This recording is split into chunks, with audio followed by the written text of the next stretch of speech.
Wow, what a day. What a fabulous moment. And today is a victory for Americans' national economy, but also our national security. It's a victory for American innovation, and it's a victory for the American people and our collective future. Because in our modern world, everything relies on chips. Every aspect of humanity is going digital and relies on chips. And their production shapes the future of all of humanity. The world we know and the world we are creating for our generations to come, our kids and grandkids and their children, it is all built upon this magic of silicon.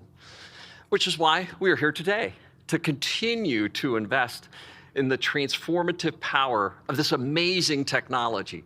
By signing the US CHIPS Act, President Biden showed that we are committing to building this critical industry back on American shores.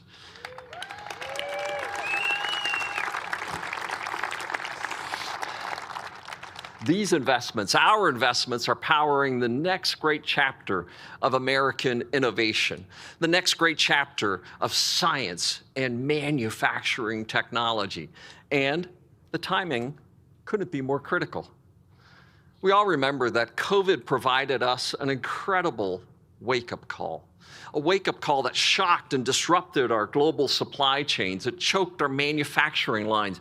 It kept essential products away from people when they needed them most.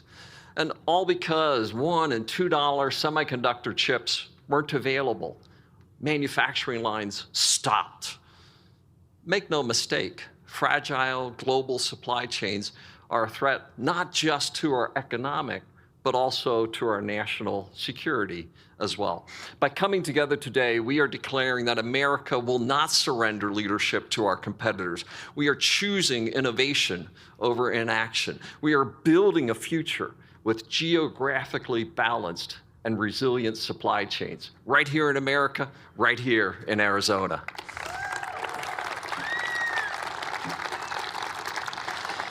Historians will look back on this period as a once-in-a-generation defining moment, a moment to challenge our old assumptions and to drive fundamental structural changes for the future.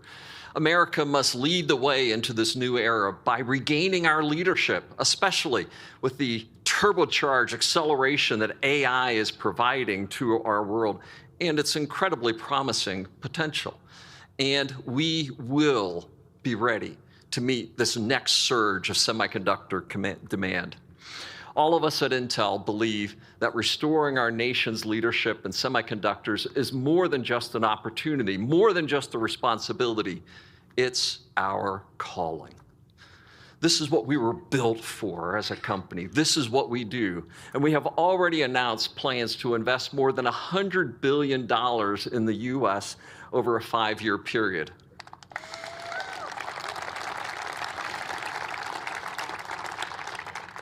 I first walked through the doors of this iconic company as an 18-year-old kid with an associate's degree starting as a technician. I took the job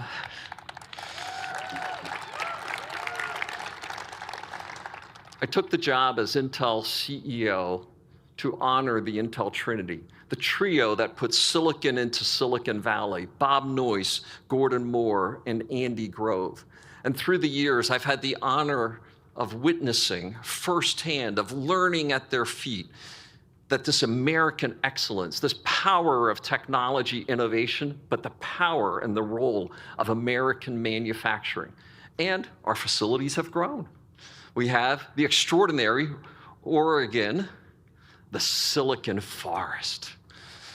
We have the extraordinary Arizona, the Silicon Desert. And the extraordinary New Mexico, the Silicon Mesa. And one of my proudest moments was standing beside President Biden in Ohio and beginning of a new chapter of American innovation at Intel. I can say that Field of Dreams is now an extraordinary construction site that's coming to life before your very eyes.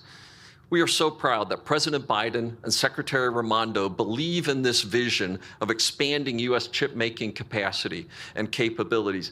And I am grateful for this funding and the confidence and commitment that you are placing in us. Mr. President and Madam Secretary, we will not let you down.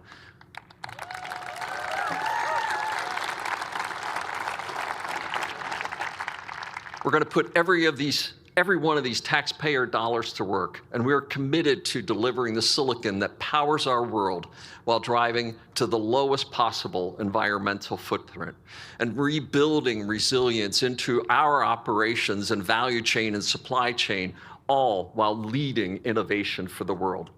It's fitting that we are standing here on an Intel construction site because these investments, right, these extraordinary commitments are going to build right here in America, right here in Arizona. You know, we're going to keep building and innovating new chips that power the future and help humanity to be a better place for our children and grandchildren. We're going to build stronger communities and local economies from Arizona to Ohio by creating nearly 80,000 jobs at Intel and our construction sites with suppliers and more. That's a lot of jobs. You should applaud that. Yeah.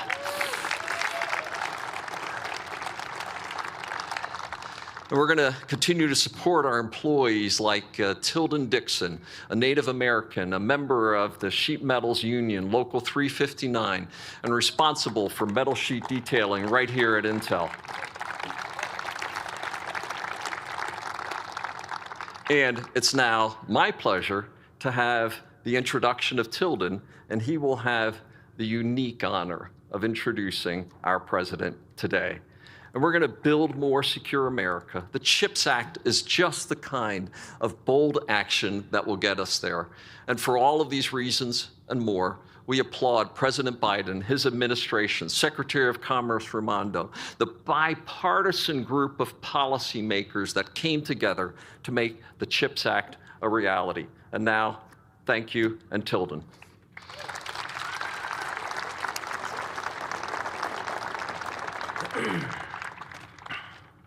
Good afternoon, everyone. My name is Tilden Dixon, and I'm a proud second-generation sheet metal worker and a member of Smart Local 359. I am also a Navajo Nation tribe member, and I grew up in a union household. Excuse me. My father, my uncles, my cousins are all sheet metal workers. I saw firsthand the great value of a good job with a livable wages, health care, and pension benefits.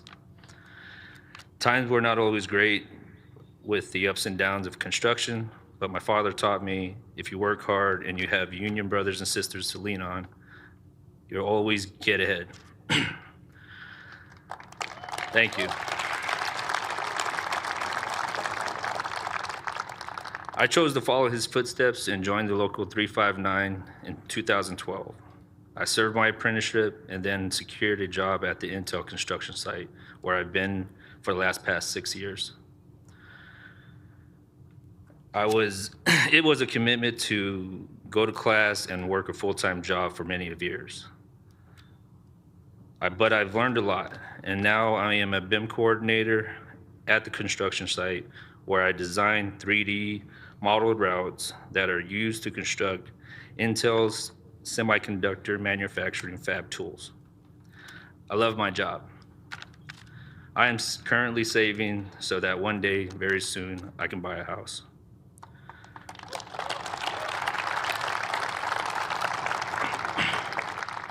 But I'm not the only one whose lives have been transformed for the better. Thank you to President Biden's historic investments.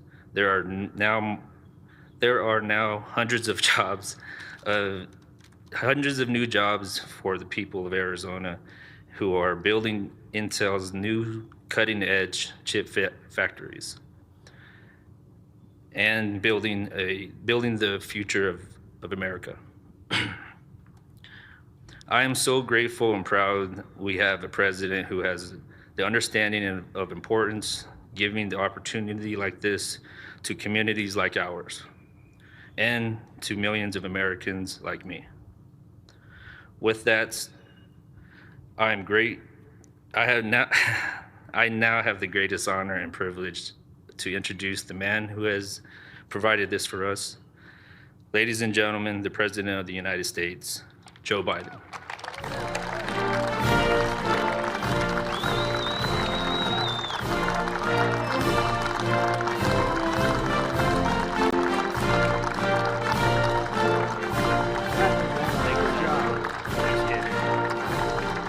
Hello, hello, hello. By the way, your dad is right about unions. Your dad is right. Unions built the middle class. Wall Street didn't. Unions built the middle class. So thanks, Tilden, for that introduction. And union sheet metal worker, a proud member of the Navajo Nation, you're going to be building the future here in Arizona. And Arizona is building the future. Thank you, Governor Hobbs. She had to leave, but welcomed me to the state and for your partnership all across the board. And thank you, Representative Stanton, for your dedication to the people of the 4th District and for the passport anyway. Get in. Well, we couldn't be here today because the votes in Washington. I want to thank Senator Mark Kelly, who's doing an incredible job and the real champion from the announcement that we make here today.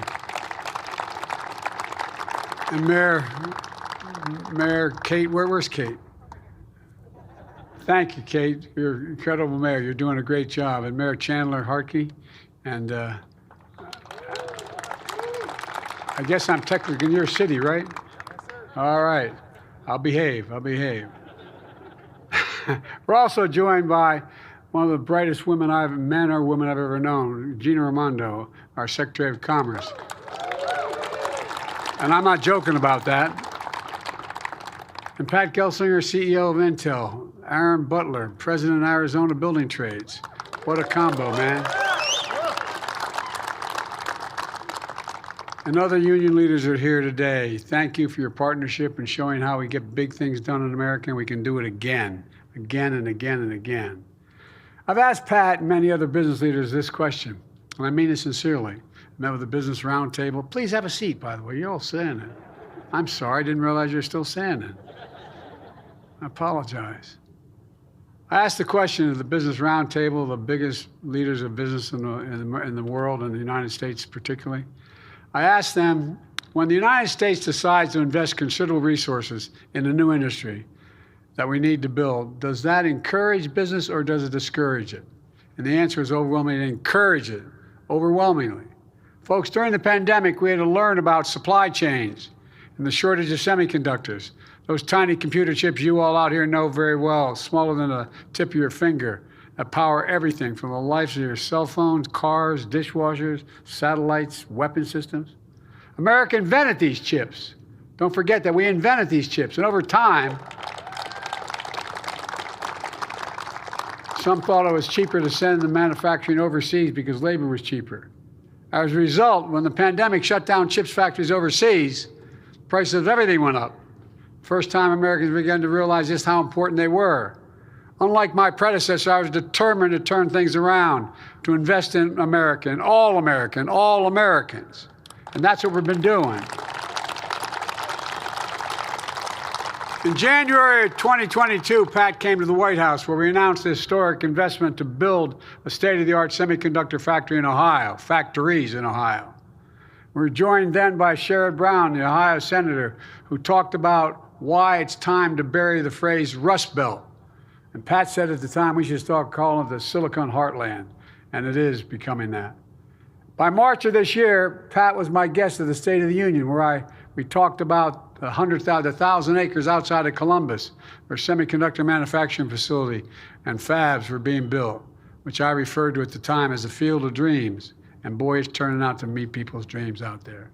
In August, Senator Kelly and Sherrod Brown got the CHIPS and Science Act to my desk. It was one of the most significant science and technology investments in our history. By September, I joined Pat in Ohio and to break ground for the new factory. Within 9 months, We're just getting started since My CHIPS Science Act was led to partnership with companies investing billions and billions of dollars across the country, bringing semiconductor manufacturing back to America, jobs of the future back to America, including here in Arizona with significant help of Mark Kelly. I tell you what, I'm so glad this is happening. Those phone calls every 20 minutes were getting old. I tell you, he is committed.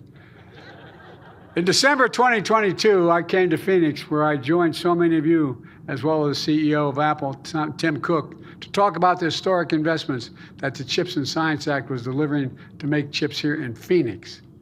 Today, Pat is building here on another field of dreams. I'm thrilled to announce the latest public-private partnership and one of the largest investments in semiconductors in the United States ever. A new landmark agreement under the CHIPS and Science Act between my administration and Intel for up to $8.5 billion. It's a smart investment. And that's being paired with over $100 billion from Intel, including $30 billion in Arizona and $30 billion in Ohio. It's among the largest private sector investments ever in the history of Ohio and Arizona.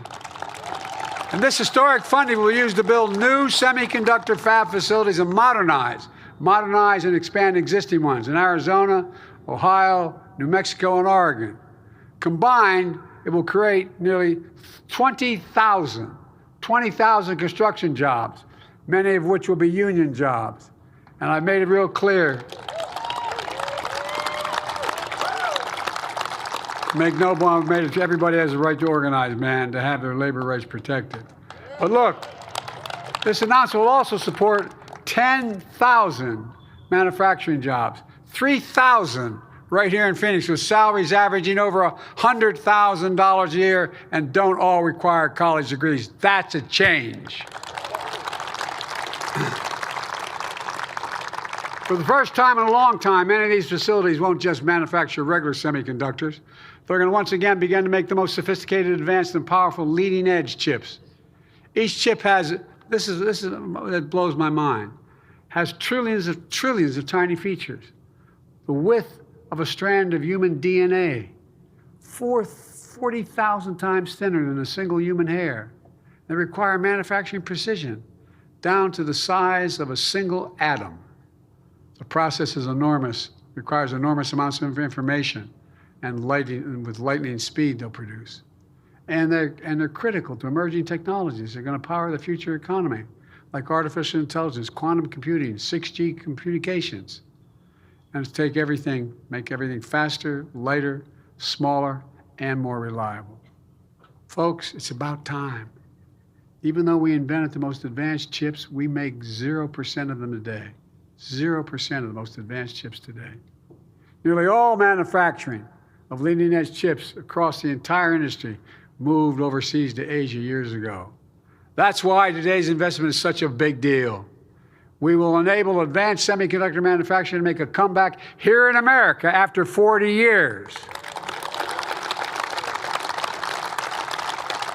It's going to transform the semiconductor industry and create entirely new ecosystems, entirely new research and design, and manufacturing and advanced chips in America. By the way, parenthetically, I said we're going to become the manufacturing capital of the world again.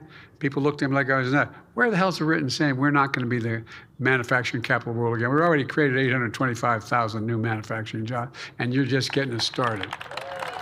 There's not a damn thing America can't do if we set our mind to it. And it's going to put us on track to manufacture 20% of the world's leading-edge chips by the end of the decade.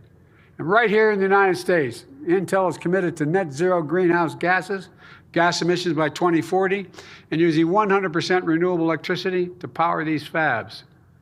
And there's more, because this isn't just about investing in America.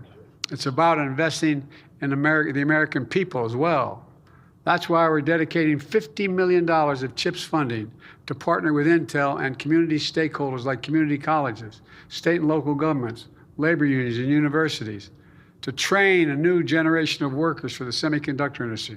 That way, people don't have to leave their hometowns to get good-paying jobs and support their families. And here in Arizona, Arizona State University is expanding its engineering program. Catch this. Every time, you guys know this, every time I say it and I talk about it, it's just astounding to me. It's going to expand their engineering to over 10,000 additional students. 10,000 additional engineering students. Community colleges are training new technicians and launching free semiconductor technician programs led by Intel employees. Local unions are building training centers for apprenticeships.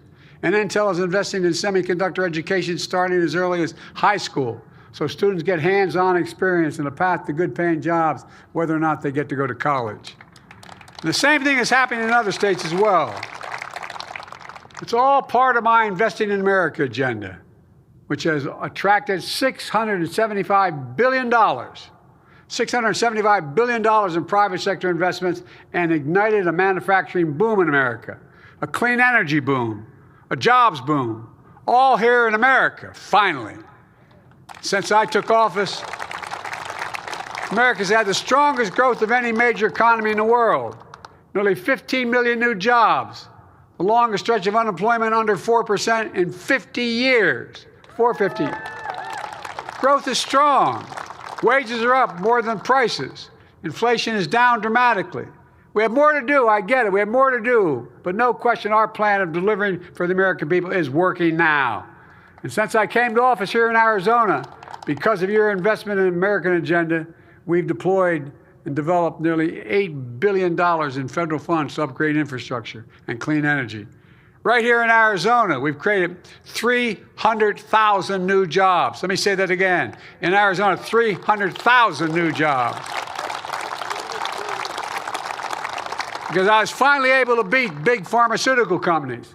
Because Medicare, I've been trying for years, but Medicare now has the power to negotiate lower prescription drug costs for seniors, including 1.4 million seniors right here in Arizona.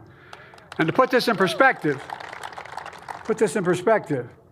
whatever prescription you have made by any American drug manufacturer, jump on Air Force One, they'll fly to any country, any major city in the world, from Toronto to Berlin to Baghdad, anywhere around the world. We'll get off the plane, you bring that prescription into that country, you'll be able to buy it for 40 to 60% less. It's wrong. So guess what? When we began to manufacture, when we negotiate with, when I said, look, Medicare buys all these drugs, billions of dollars worth to take care of Medicare and Medicaid. Well, guess what? You know how much it costs to make insulin? Anybody know anybody needs insulin? Raise your hand. You're darn right. Well, guess what? It's now $35 a month. You know how much? It was $400 a month. You know how much it costs to make it? $10. $10. And they will cap a total out-of-pocket expense for prescription drugs, all the drugs a senior has to take, all of them, at $2,000, including expensive cancer drugs that cost $10,000, $12,000, $15,000 a year. They never have to pay more than $2,000 a year for all the drugs they need. But folks, by the way, not only saves seniors money, it saves taxpayers a significant amount of money. We reduces the consequence of the law I wrote and got passed. We reduced the federal deficit by $160 billion. Hear me? $160 billion. You know why? Medicare doesn't have to pay $400. They have to pay $35 for that prescription, and much, much more. Exorbitant prices. And it's all part of my economic vision for this country. I determined that I was going to build the economy from the middle out and the bottom up, not the top down. Because when you do that, the poor have a ladder up, the middle class does well, and the wealthy still do very well. We all do well. Let's be clear. Let's be clear. It's a fundamental break from the trickle-down economics supercharged by my predecessor. On his watch, companies sent American jobs overseas for cheaper labor and imported products. We're creating jobs in America and exporting American products. Well, my predecessor and his allies in Congress want to go back. In fact, the vast majority of the team on the other side, my Republican friends, didn't vote for the CHIPS and Science Act. The majority of them did. And now they're trying to repeal the Inflation Reduction Act, the most significant action ever on climate. That's going to create hundreds of thousands of jobs, many of them in their own states, in your district, particularly in states like Arizona. That's when my predecessor was in office. He enacted instead a $2 trillion tax cut for the overwhelmingly benefit the very wealthy and the biggest corporations. By the way, I'm not anti-corporation. I come from the corporate state of America.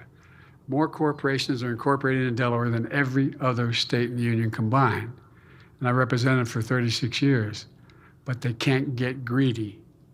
And we want to do, here's what he wants to do this again. The bottom line, I want to build a future in America. My predecessor is going to let the future be built in China and other countries, not America, because it may be cheaper for those investing. Folks, I promise to be the president of all Americans, whether you voted for me or didn't vote for me. Today's investment helps all Americans in red states and blue states, all across America, urban, rural, suburban, and tribal communities. But we're not leaving anyone behind. We're not, if we invent it in America, it should be made in America.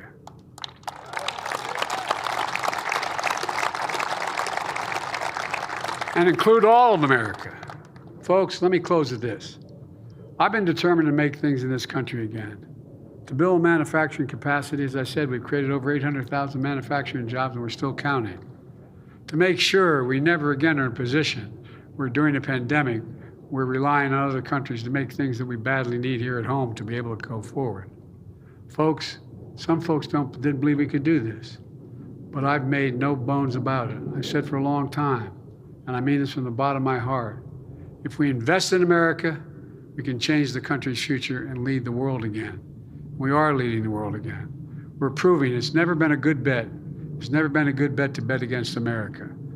I've spent more time with Xi Jinping, the leader of China, than any other world leader has. And I was with him, traveled 17,000 miles with him when he was vice president and I was vice president, before he became the leader. And we're in the Tibetan Plateau. And he asked me, he said, "Can you define America for me?" I said, "I sure can, one word." And he looked at me, and I said, "Possibilities, possibilities."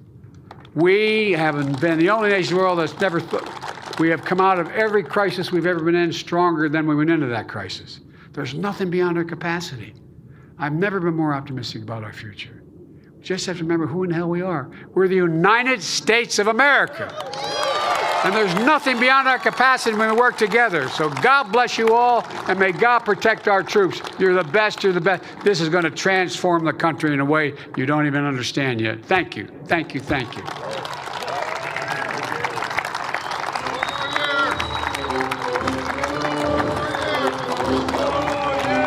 Thank you. You ready, guys? Thanks, everybody.